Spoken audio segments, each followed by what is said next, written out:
श्रीमद कुंज विहारणे नमः। श्री स्वामी हरिदास विजय तीर्थराम, श्री योगल सरकार, सदगुरुदेव और आप सभी रसिक भक्तवृंदों के श्री चरणों में दास का साष्टांग दंडवत प्रणाम। आज श्रीमद भागवत महापुराण के द्वादश स्कंद के अंतर्गत तीसरा अध्याय राज्य, युग, धर्म और कलयुग के दोषों से बचने का उपाय नाम संकीर्तन। श्री सुखदेव जी कहते हैं, परीक्षित, जब पृथ्वी देखती है कि राजा लोग मुझ पर विजय प्राप्त करने के लिए उतावले हो रहे हैं, तब वह हंसने लगती है और कहती है, कितने आश्चर्य की बात है कि ये राजा लोग जो स्वयं मृत्यु के खिलौने हैं, मुझे जीतना चाहते हैं। राजाओं से यह बात छिपी नहीं है कि वे एक न एक दिन मर जाएंगे, फिर भी वे व्यर्थ में ही मुझे जीतने की कामना करते हैं। सचमुच इस कामना से अंधे होने के कारण ही वे पानी के बुलबुले के समान क्षणभंगुर शरीर पर विश्वास कर बैठते हैं और धोखा खाते हैं।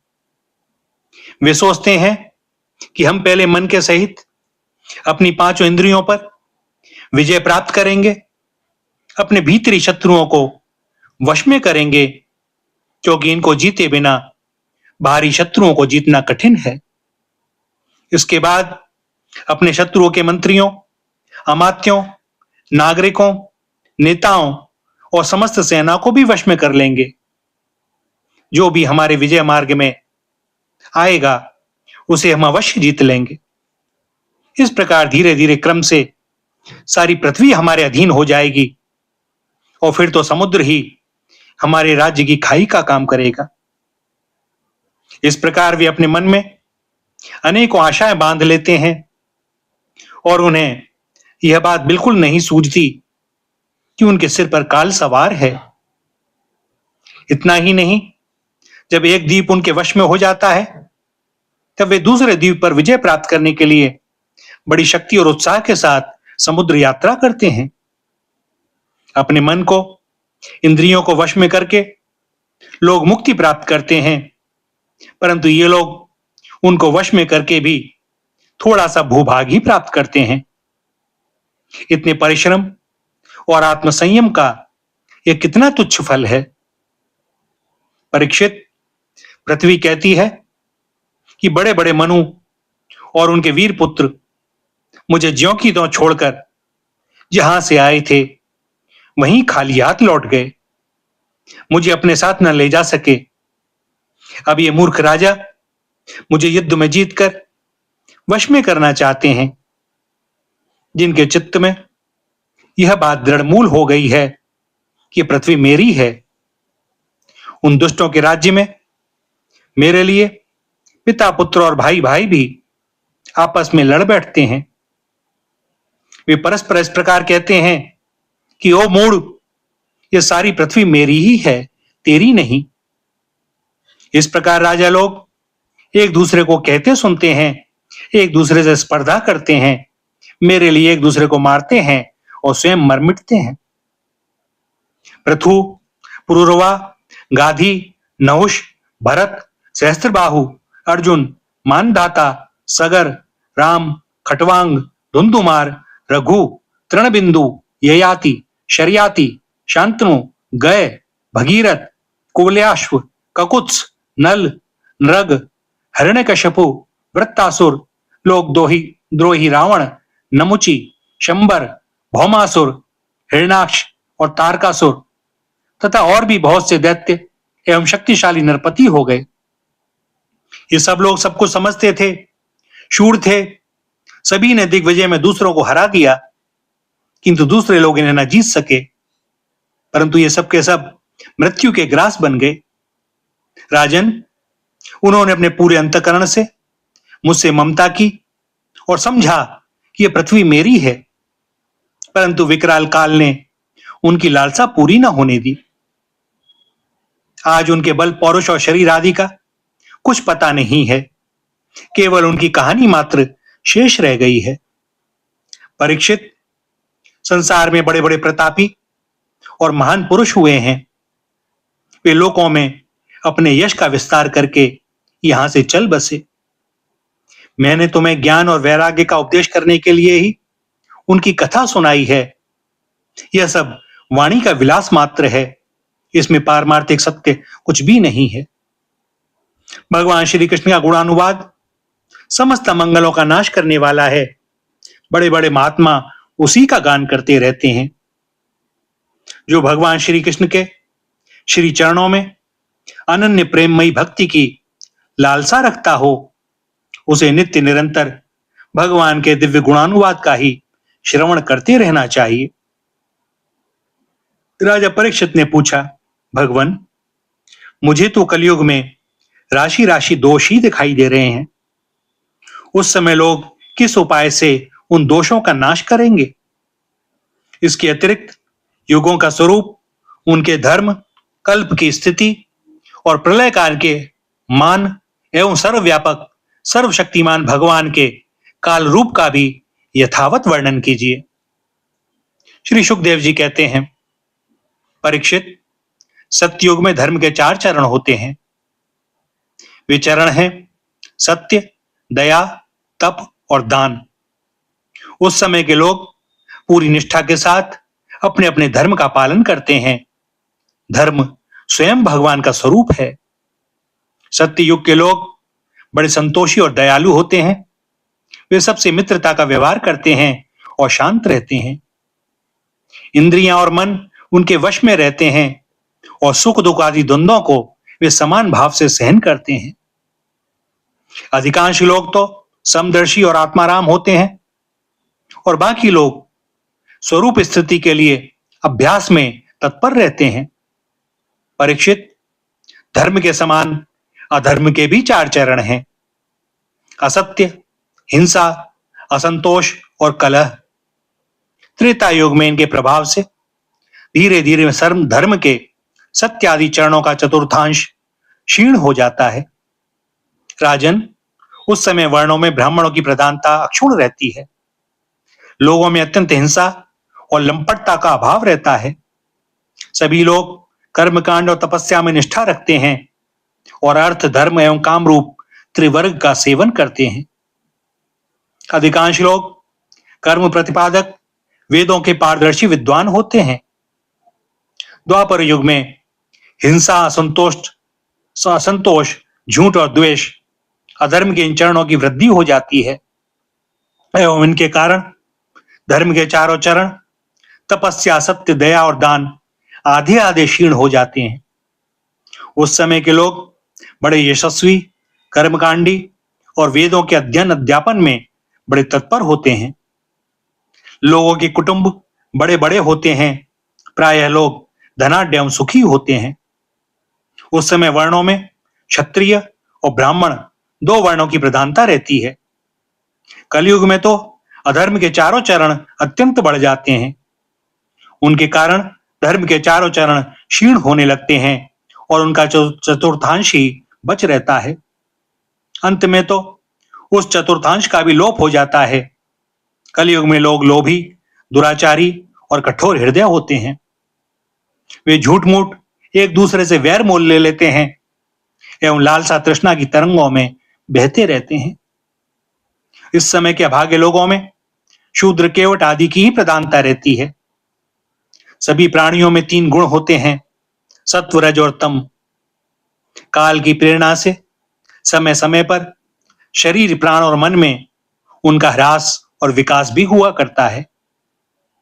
जिस समय मन, बुद्धि और इंद्रियां सत्व गुण में स्थित होकर अपना अपना काम करने लगती हैं, उस समय सत्ययुग समझना चाहिए। सत्व गुण की प्रधानता के कारण मनुष्य ज्ञान और तपस्या से अधिक प्रेम करने लगता है। जिस समय मनुष्यों की प्रवृत्ति और रुचि धर्म, अर्थ और लौकिक पारलौकिक सुख भोगों की ओर होती है तथा शरीर, मन एवं इंद्रियां रजोगुण में स्थित होकर कार्य करने लगती हैं, बुद्धिमान परीक्षित, समझना चाहिए कि उस समय त्रेता युग अपना काम कर रहा है। जिस समय लोभ, असंतोष, अभिमान, दंभ और मत्सर आदि दोषों का बोलबाला हो और मनुष्य बड़े उत्साह तथा रुचि के साथ सकाम कर्मों में लगना चाहे, उस समय द्वापर युग समझना चाहिए। अवश्य ही रजोगुण और तमोगुण की मिश्रित प्रधानता का नाम ही द्वापर युग है। जिस समय झूठ, कपट, तंद्रा, निंद्रा, हिंसा, विषाद, शोक, मोह, भय और दीनता की प्रधानता हो, उसे तमोगुण प्रधान कलयुग समझना चाहिए। जब कलयुग का राज्य होता है तब लोगों की दृष्टि क्षुद्र हो जाती है। अधिकांश लोग ऐसे होते हैं जो निर्धन होते हैं परंतु खाते बहुत अधिक हैं। उनका भाग्य तो होता है बहुत ही मंद और चित्त में कामनाएं होती हैं बहुत बड़ी बड़ी। स्त्रियों में दुष्टता और कुलटापन की वृद्धि हो जाती है। सारे देश में, गांव गांव में लुटेरों की प्रधानता एवं प्रचुरता हो जाती है। पाखंडी लोग अपने नए नए मत चलाकर मनमाने ढंग से वेदों का तात्पर्य निकालने लगते हैं और इस प्रकार उन्हें कलंकित करते हैं। राजा कहलाने वाले लोग प्रजा की सारी कमाई हड़प कर उन्हें चूसने लगते हैं। ब्राह्मण नामधारी जीव पेट भरने और जननेंद्रिय को तृप्त करने में ही लग जाते हैं। ब्रह्मचारी लोग ब्रह्मचर्य व्रत से रहित और अपवित्र रहने लगते हैं।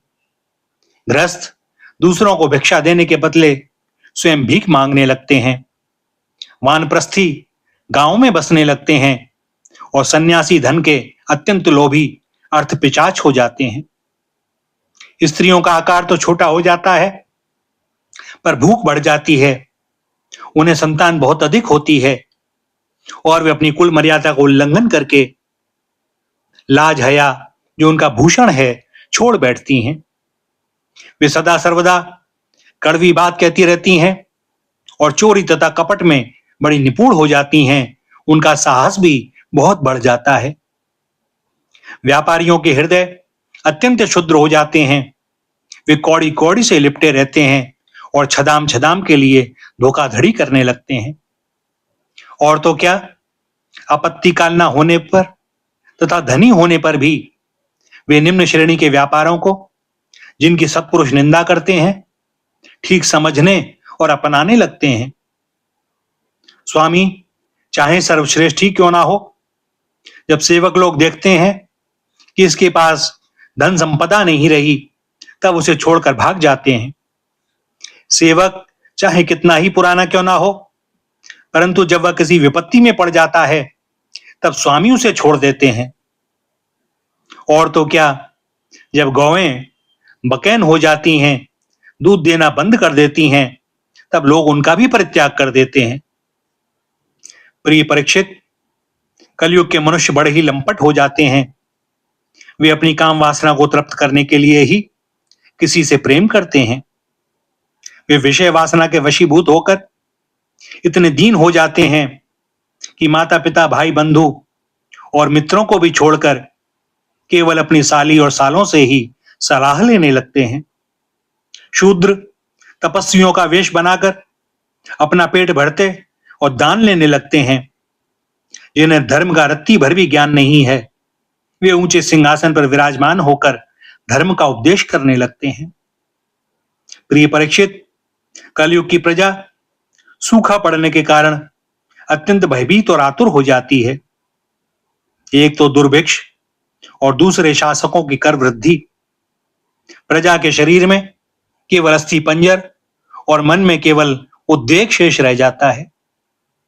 प्राण रक्षा के लिए रोटी का टुकड़ा मिलना भी कठिन हो जाता है।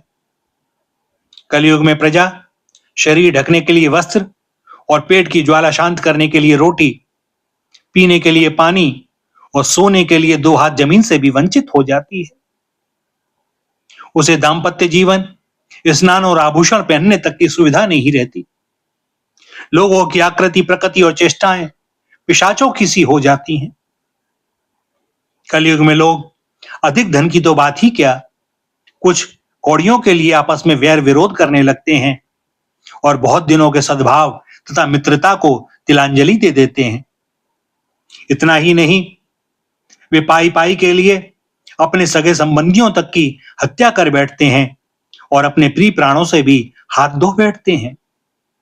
परीक्षित, कलयुग के क्षुद्र प्राणी केवल काम वासना की पूर्ति और पेट भरने की धुन में ही लगे रहते हैं। पुत्र अपने बूढ़े माँ बाप की भी रक्षा पालन पोषण नहीं करते, उनकी उपेक्षा कर देते हैं। और पिता अपने निपुण से निपुण सब कामों में योग्य पुत्रों की भी परवाह नहीं करते, उन्हें अलग कर देते हैं। परीक्षित, श्री भगवान ही चराचर जगत के परम पिता और परम गुरु हैं। इंद्र, ब्रह्मा आदि त्रिलोकाधिपति उनके श्री चरण कमलों में अपना सिर झुकाकर सर्वस्व समर्पण करते रहते हैं। उनका ऐश्वर्य अनंत है और वे एक रस होकर अपने स्वरूप में स्थित हैं। परंतु कलयुग के लोगों में इतनी मूर्ता फैल जाती है, पाखंडियों के कारण लोगों का चित्त इतना भटक जाता है कि प्रायः लोग अपने कर्म और भावनाओं के द्वारा भगवान की पूजा से भी विमुख हो जाते हैं। मनुष्य मरने के समय आतुरता की स्थिति में अथवा गिरते या फिसलते समय विवश होकर भी यदि भगवान के किसी एक नाम का उच्चारण कर ले तो उसके सारे कर्म बंधन छिन्न भिन्न हो जाते हैं और उसे उत्तम से उत्तम गति प्राप्त होती है। परंतु हाय रे कलयुग से प्रभावित होकर लोग उन भगवान की आराधना से भी विमुख हो जाते हैं। परीक्षित, कलयुग के अनेकों दोष हैं। कुल वस्तुएं दूषित हो जाती हैं, स्थानों में भी दोष की प्रधानता हो जाती है। सब दोषों का मूल स्रोत तो अंतःकरण है ही। परंतु जब पुरुषोत्तम भगवान हृदय में आ विराजते हैं तब उनकी सन्निधि मात्र से ही सबके सब दोष नष्ट हो जाते हैं। भगवान के रूप, गुण, लीला, धाम और नाम के श्रवण, संकीर्तन, ध्यान, पूजन और आदर से वे मनुष्य के हृदय में आकर विराजमान हो जाते हैं। और एक दो जन्म के पापों की तो बात ही क्या, हजारों जन्मों के पाप के ढेर के भी क्षण भर में भस्म कर देते हैं।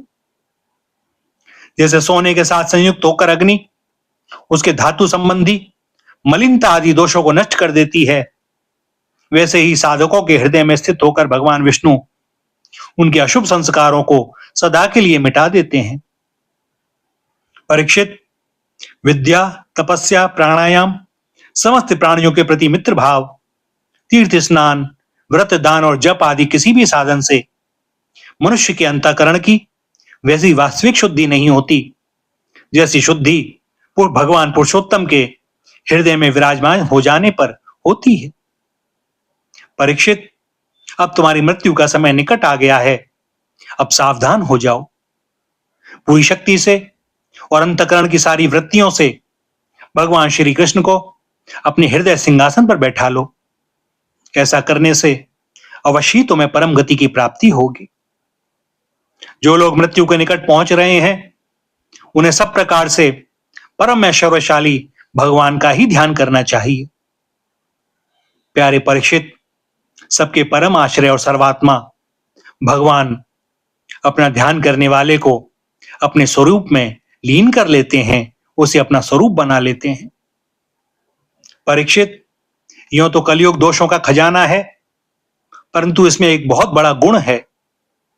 वह गुण यही है कि कलयुग में केवल भगवान श्री कृष्ण का संकीर्तन करने मात्र से ही सारी आसक्तियां छूट जाती हैं और परमात्मा की प्राप्ति हो जाती है।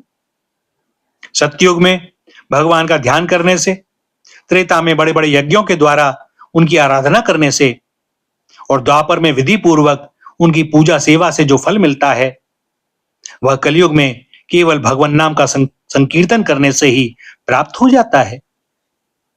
भैया, यहाँ पर द्वादश स्कंद के 3 अध्याय का समापन होता है। दास को अनुमति दें आज के लिए वाणी को विराम देने की। आगे श्री हरि की जैसी जो इच्छा। श्री राधा, श्री राधा, श्री राधा।